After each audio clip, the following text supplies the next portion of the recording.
बहुत बार पेशेंट्स के मन में ये सवाल आता है कि मैम हमारी डिलीवरी के या लेबर पेन के क्या साइन और सिम्टम रहेंगे, हमें किस समय पर हॉस्पिटल जाना है और जाना है तो आप बता दीजिए कि उस दिक्कतों में हमें क्या करना है। नमस्कार, मैं हूँ doctor Ankita Mahajan Yadav, consultant obstetric gynaecologist practising in Indore. आज हम बात करने वाले हैं कि आपकी ट्रू लेबर पेन के क्या साइन और सिम्टम्स होते हैं जिस पर आपको तुरंत डॉक्टर को बताना चाहिए या हॉस्पिटल जाकर दिखाना चाहिए या एडमिट होना चाहिए। सबसे पहला साइन होता है लीकिंग।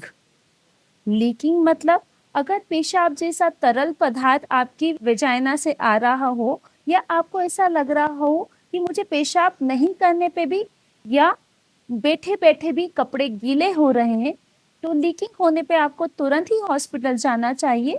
इसमें हो सकता है कि आपकी बच्चा जिस थैली में रहता है वो थैली कहीं से फूटी हो या रप्चर हुई हो, जिसके कारण जिस पानी में बच्चा रहता है वो योनि मार्ग के द्वारा बाहर आ रहा हो। अब दूसरा सिम्टम्स है पेन या ब्लीडिंग होना।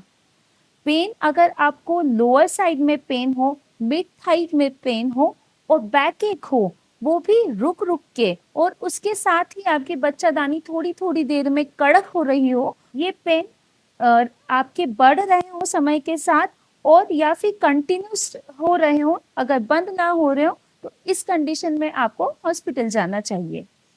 तीसरा है ब्लड आना या म्यूकस डिस्चार्ज होना, जिसे शो कहा जाता है। कई बार जब बच्चादानी का मुंह खुलता है तो उसमें म्यूकस प्लग के साथ कुछ ब्लड आता है, क्योंकि ये ब्लड वेसल्स के टूटने पे आता है।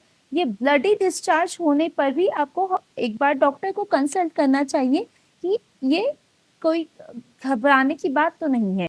चौथा और सबसे महत्वपूर्ण कारण है बच्चे का कम घूमना। अगर आपको बच्चा एक दिन में 12 बार से कम घूमता हुआ पता चलता है या कम महसूस होता है, तो तुरंत आपको डॉक्टर को कंसल्ट करना चाहिए। हो सकता है बच्चे को किसी भी तरह का डिस्ट्रेस हो या बच्चा हाइपोग्लाइसेमिक अटैक में हो या बच्चे ने पेट में मेकोनियम पास कर लिया हो। ये सबसे महत्वपूर्ण कारण है। अगर आपको बच्चा 12 बार से कम बार पता चलता है तो आपको डॉक्टर को जरूर दिखाना चाहिए।